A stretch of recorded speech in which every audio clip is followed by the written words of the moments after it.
Welcome back to The Tenant of Wildfell Hall by Anne Bronte. Today we are reading chapters 12 and 13.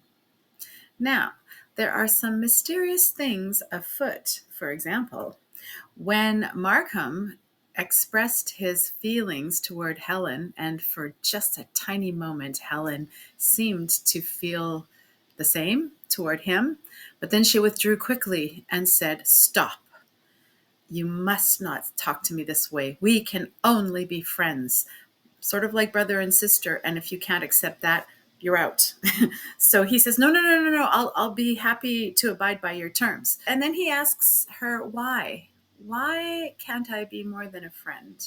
And she says, someday I might tell you, but I can't tell you now. Ooh, what does that mean? Okay, that's one. The other thing is the vicar.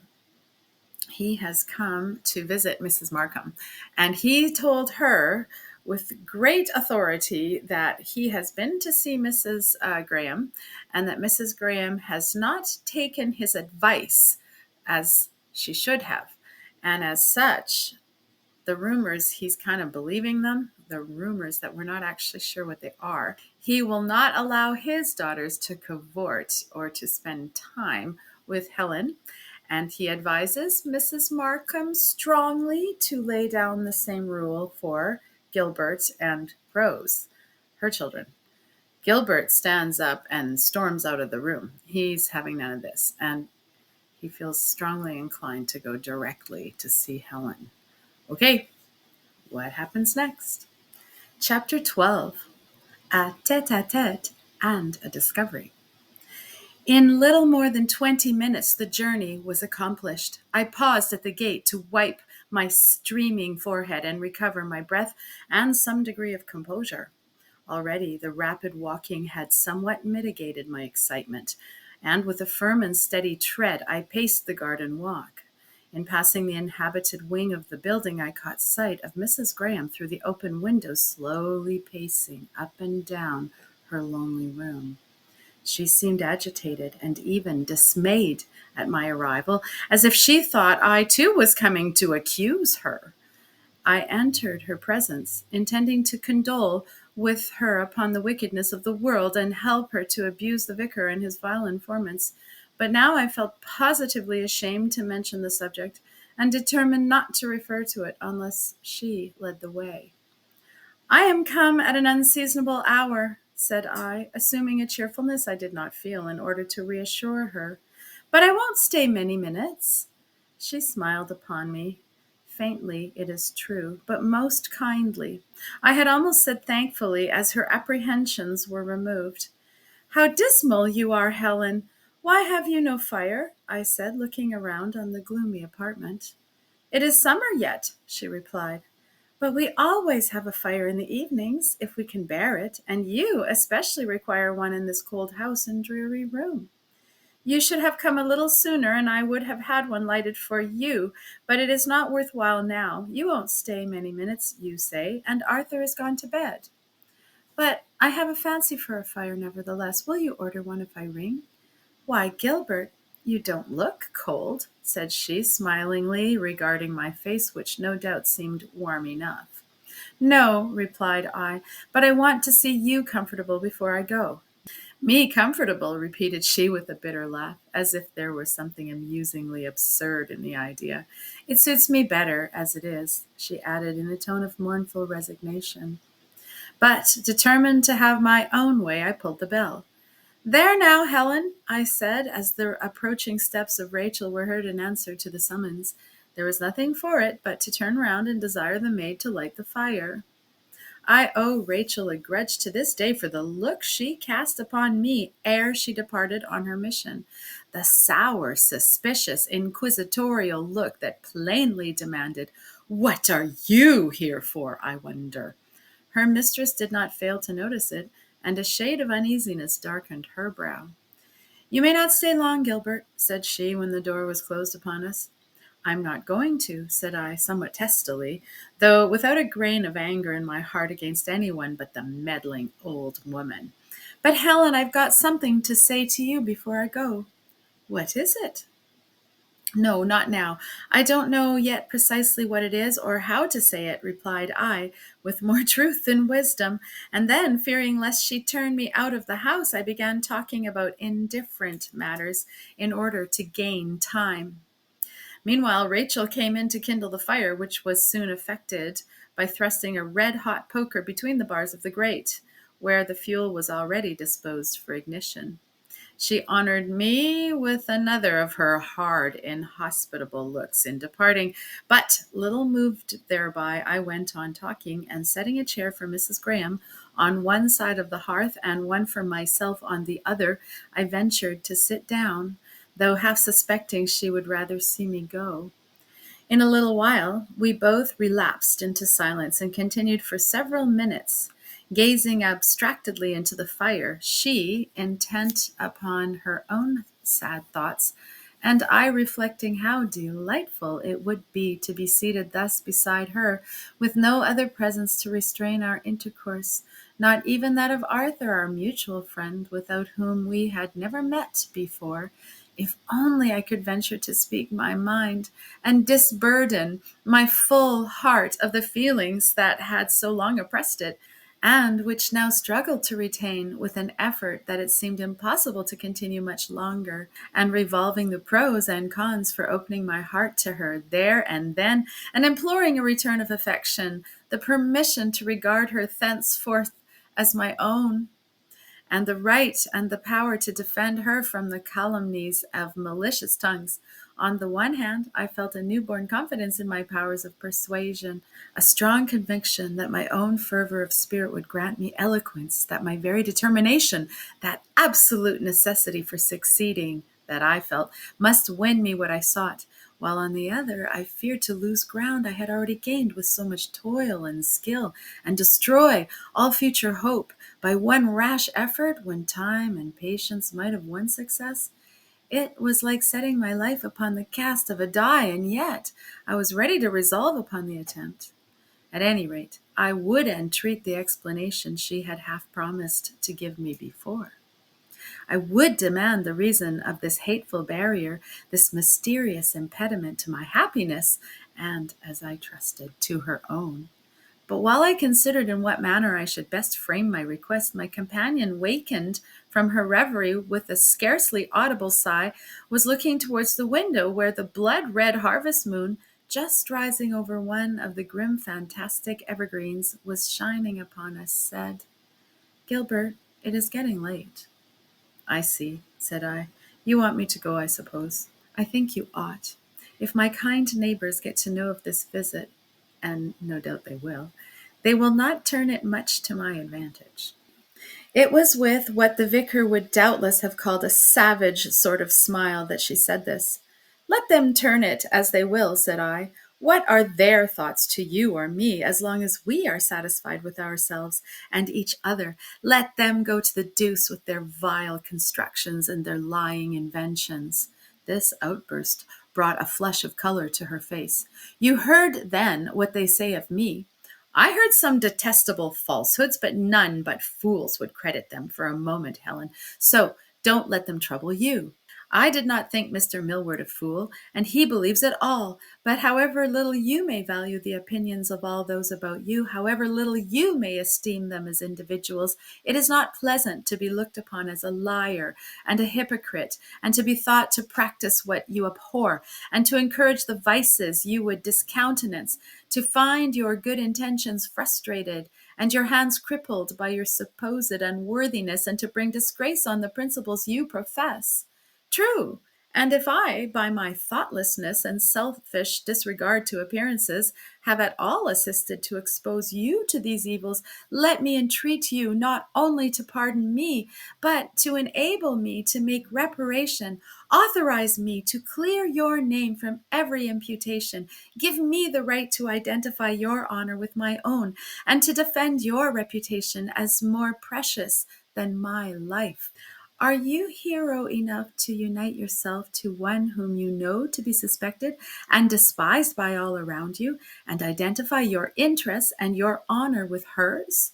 Think, it is a serious thing."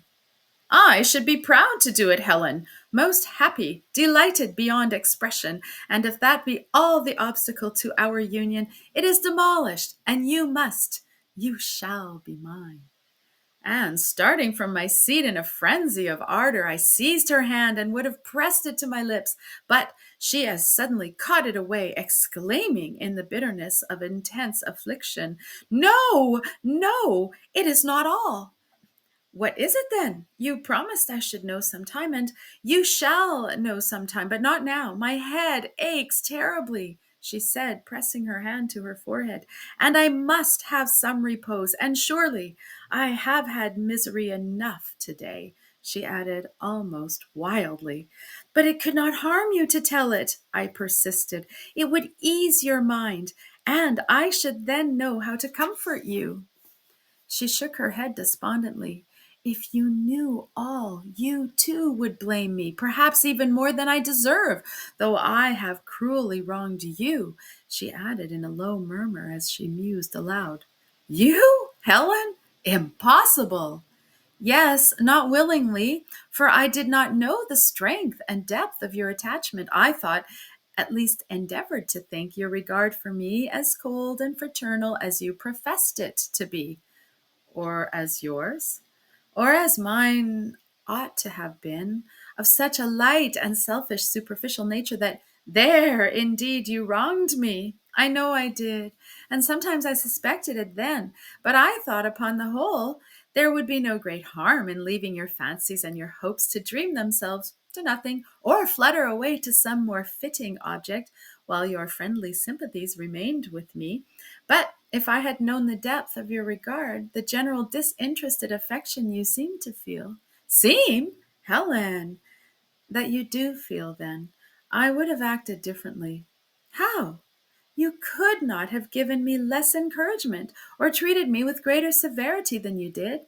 And if you think you have wronged me by giving your friendship and occasionally admitting me to the enjoyment of your company and conversation, when all hopes of closer intimacy were vain, as indeed you always gave me to understand, if you think you have wronged me by this, you are mistaken. For such favors in themselves alone are not only delightful to my heart, but purifying, exalting, ennobling to my soul.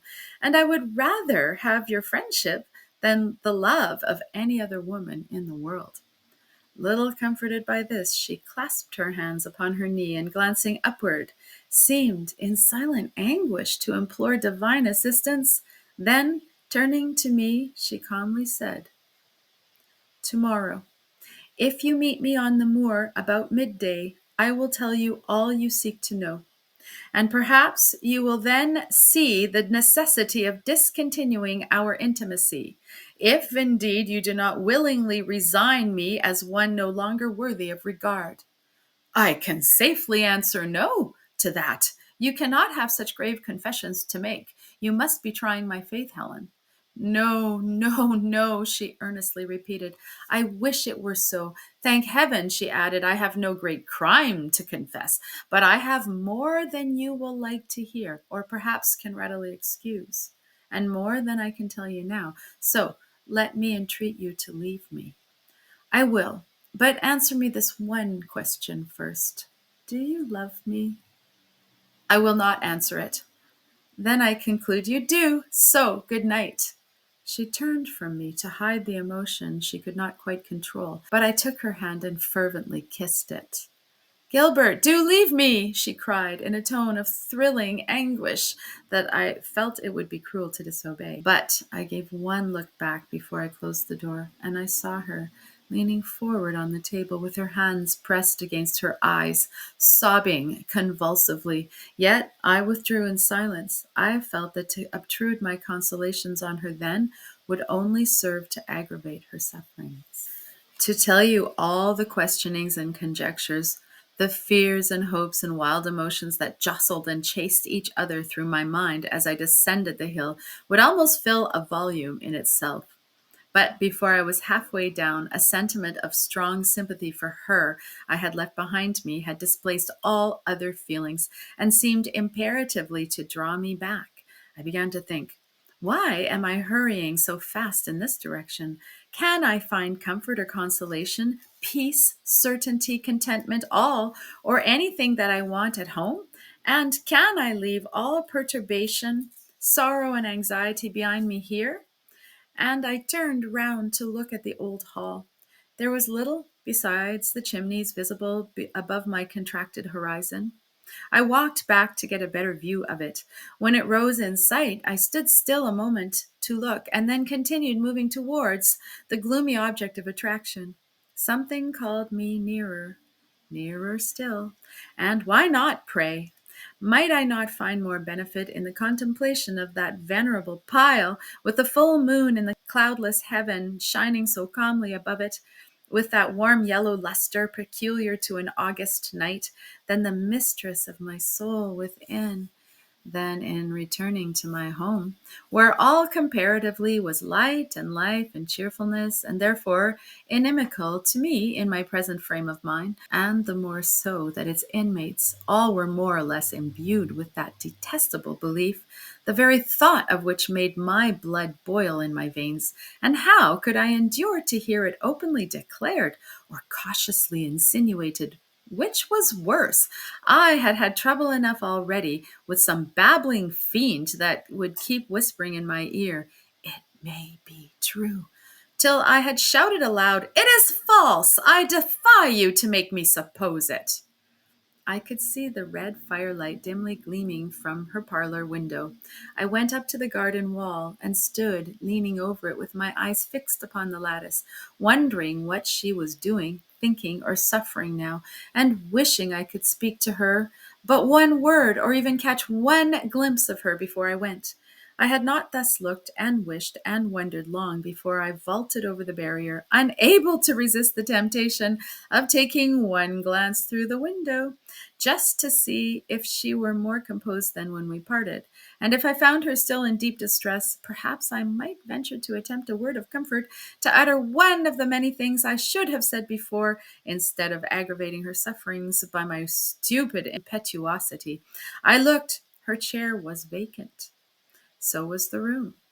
But at that moment, someone opened the outer door, and a voice, her voice, said, "Come out! I want to see the moon and breathe the evening air. They will do me good, if anything will." Here, then, were she and Rachel coming to take a walk in the garden? I wished myself safe back over the wall. I stood, however, in the shadow of a tall holly bush, which, standing between the window and the porch, at present screened me from observation, but did not prevent me from seeing two figures come forth into the moonlight.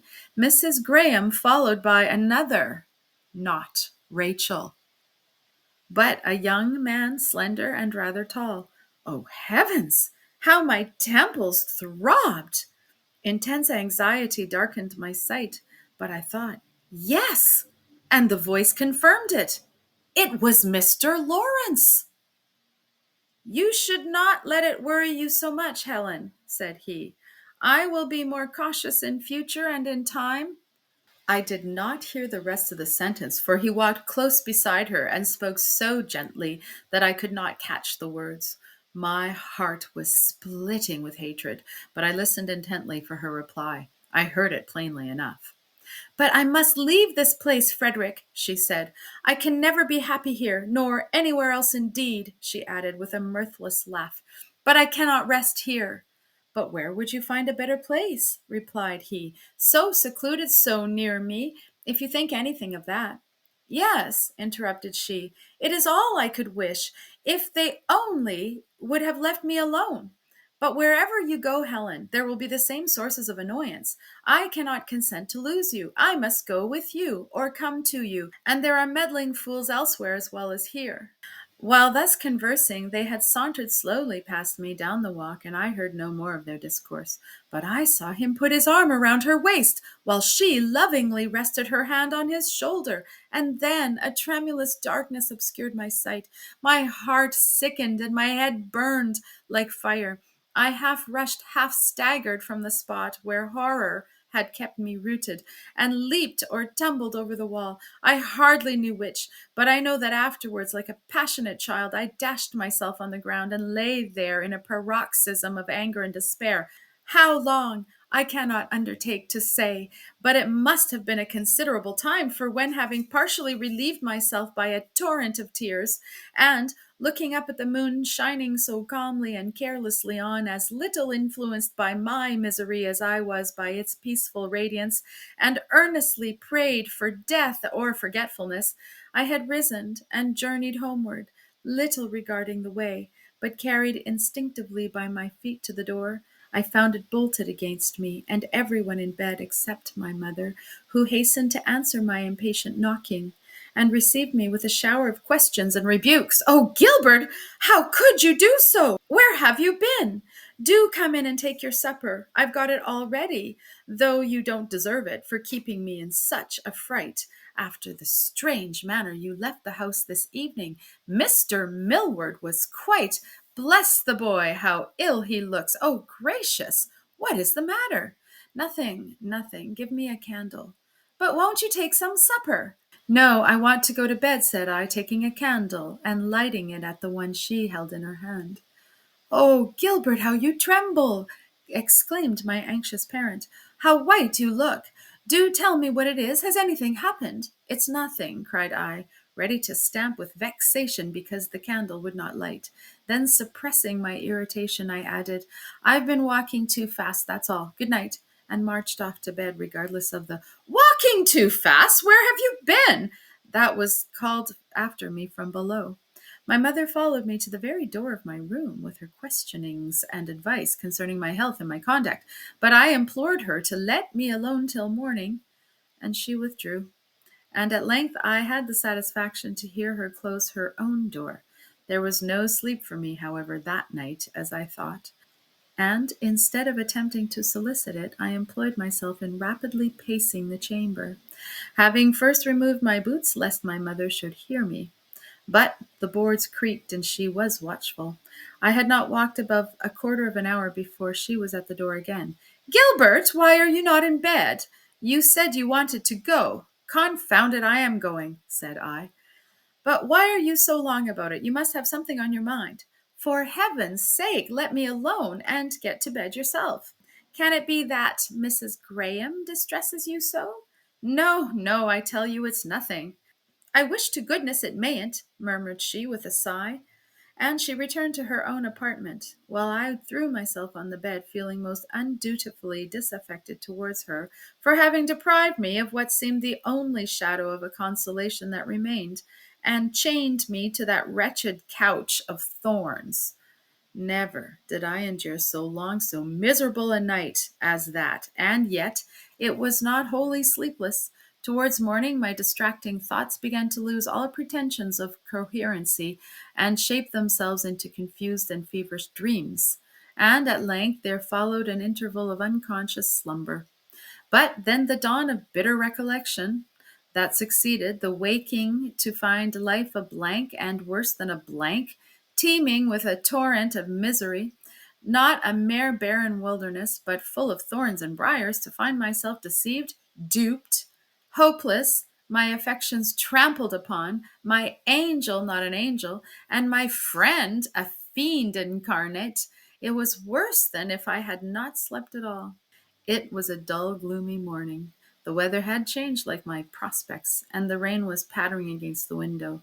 I rose none the less and went out, not to look after the farm, though that would serve as my excuse, but to cool my brain and regain, if possible, a sufficient degree of composure to meet the family at the morning meal without exciting inconvenient remarks. If I got a wetting, that, in conjunction with a pretended overexertion before breakfast, might excuse my sudden loss of appetite. And if a cold ensued, the severer the better. It would help to account for the sullen moods and moping melancholy likely to cloud my brow for long enough. End of chapter 12. Chapter 13. A return to duty. "My dear Gilbert, I wish you would try to be a little more amiable," said my mother one morning after some display of unjustified ill humor on my part. "You say there is nothing the matter with you, and nothing has happened to grieve you, and yet I never saw anyone so altered as you within the last few days. You haven't a good word for anybody, friends and strangers, equals and inferiors, it's all the same. I wish you'd try to check it." "Check what?" "Why, your strange temper. You don't know how it spoils you. I'm sure a finer disposition than yours by nature could not be, if you'd let it have a fair play. So you've no excuse that way." While she thus remonstrated, I took up a book, and laying it open on the table before me, pretended to be deeply absorbed in its perusal, for I was equally unable to justify myself and unwilling to acknowledge my errors, and I wished to have nothing to say on the matter. But my excellent parent went on lecturing, and then came to coaxing and began to stroke my hair, and I was getting to feel quite a good boy. But my mischievous brother, who was idling about the room, revived my corruption by suddenly calling out, "Don't touch him, mother, he'll bite. He's a very tiger in human form. I've given him up for my part, fairly disowned him, cast him off root and branch. It's as much as my life is worth to come within 6 yards of him. The other day he nearly fractured my skull for singing a pretty inoffensive love song on purpose to amuse him." "Oh, Gilbert, how could you?" exclaimed my mother. "I told you to hold your noise first, you know, Fergus," said I. "Yes, but when I assured you it was no trouble, and went on with the next verse, thinking you might like it better, you clutched me by the shoulder and dashed me away right against the wall there, with such force that I thought I had bitten my tongue in two, and expected to see the place plastered with my brains. And when I put my hand to my head and found my skull not broken, I thought it was a miracle, and no mistake. But poor fellow," added he, with a sentimental sigh, "his heart's broken, that's the truth of it, and his head's—" "Will you be silent now?" cried I, starting up and eyeing the fellow so fiercely that my mother, thinking I meant to inflict some grievous bodily injury, laid her hand on my arm, and besought me to let him alone, and he walked leisurely out with his hands in his pockets, singing provokingly, "Shall I become a woman's fair," etc. "I'm not going to defile my fingers with him," said I, in answer to the maternal intercession. "I wouldn't touch him with the tongs." I now recollected that I had business with Robert Wilson concerning the purchase of a certain field adjoining my farm, a business I had been putting off from day to day, for I had no interest in anything now, and besides, I was misanthropically inclined, and, moreover, had a particular objection to meeting Jane Wilson or her mother, for though I had too good reason now to credit their reports concerning Mrs. Graham, I did not like them a bit the better for it, or Eliza Millward either, and the thought of meeting them was more repugnant to me that I could not now defy their seeming calumnies, and triumph in my own convictions as before. But today I determined to make an effort to return to my duty. Though I found no pleasure in it, it would be less irksome than idleness, and at all events it would be more profitable.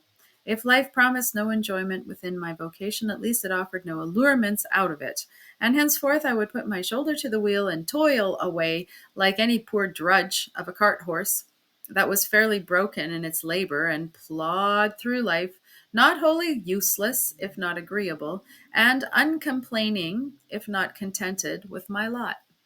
Thus resolving, with a kind of sullen resignation, if such a term may be allowed, I wended my way to Ryacote Farm, scarcely expecting to find its owner within at this time of day, but hoping to learn in what part of the premises he was most likely to be found.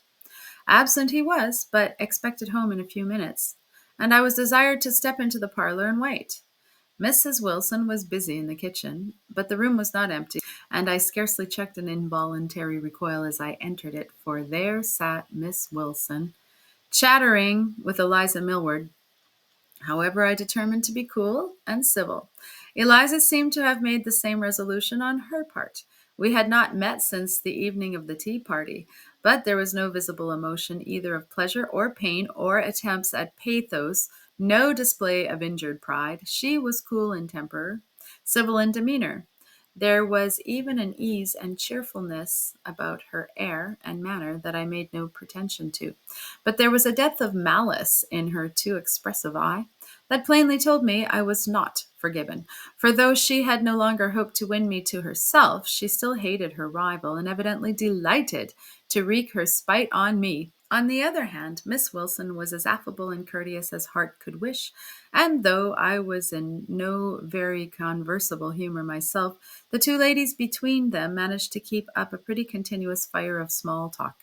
But Eliza took advantage of the first convenient pause to ask if I had lately seen Mrs. Graham, in a tone of merely casual enquiry, but with a sidelong glance intended to be playfully mischievous, really brimful and running over with malice. Not lately, I replied in a careless tone, but sternly repelling her odious glances with my eyes, for I was vexed to feel the color mounting to my forehead, despite my strenuous efforts to appear unmoved. What? Are you beginning to tire already? I thought so noble a creature would have power to attach you for a year at least. I would rather not speak of her now. Ah, then you are convinced at last of your mistake. You have at length discovered that your divinity is not quite the immaculate. I desired not to speak of her, Miss Eliza. Oh, I beg your pardon. I perceive Cupid's arrows have been too sharp for you. The wounds, being more than skin deep, are not yet healed and bleed afresh from every mention of the loved one's name. Say rather, interposed Miss Wilson, that Mr. Markham feels that name is unworthy to be mentioned in the presence of right-minded females. I wonder, Eliza, you should think of referring to that unfortunate person. You might know the mention of her would be anything but agreeable to anyone here present. How could this be borne? I rose and was about to clap my hat upon my head and burst away in wrathful indignation from the house, but recollecting just in time to save my dignity the folly of such a proceeding, and how it would only give my fair tormentors a merry laugh at my expense, for the sake of one I acknowledged in my own heart to be unworthy of the slightest sacrifice, though the ghost of my former reverence and love so hung about me still, that I could not bear to hear her name aspersed by others. I merrily walked to the window, and having spent a few seconds in vengefully biting my lips and sternly repressing the passionate heavings of my chest, I observed to Miss Wilson that I could see nothing of her brother. I added that my time was precious, and it would perhaps be better to call again tomorrow at some time when I should be sure to find him at home. Oh, no, said she. If you wait a minute, he will be sure to come, for he has business at L. That was our market town, and will require a little refreshment before he goes. I submitted accordingly with the best grace I could, and happily I had not long to wait. Mr. Wilson soon arrived, and indisposed for business as I was at that moment, and little as I cared for the field or its owner, I forced my attention to the matter in hand with a very creditable determination, and quickly concluded the bargain, perhaps more to the thrifty farmer's satisfaction than he cared to acknowledge. Then, leaving him to the discussion of his substantial refreshment, I gladly quitted the house and went to look after my reapers. Leaving them busy at work on the side of the valley, I ascended the hill, intending to visit a cornfield in the most elevated regions and see when it would be ripe for the sickle. But I did not visit it in that day, for as I approached, I beheld at no great distance Mrs. Graham and her son coming down in the opposite direction. They saw me, and Arthur already was running to meet me, but I immediately turned back and walked steadily homeward, for I had fully determined never to encounter his mother again, and regardless of the shrill voice in my ear calling upon me to wait a minute, I pursued the even tenor of my way, and he soon relinquished the pursuit as hopeless, or was called away by his mother. At all events, when I looked back 5 minutes after, not a trace of either was to be seen. This incident agitated and disturbed me most unaccountably, unless you would account for it by saying that Cupid's arrows not only had been too sharp for me, but they were barbed and deeply rooted, and I had not yet been able to wrench them from my heart. However that be, I was rendered doubly miserable for the remainder of the day. End of chapter 13.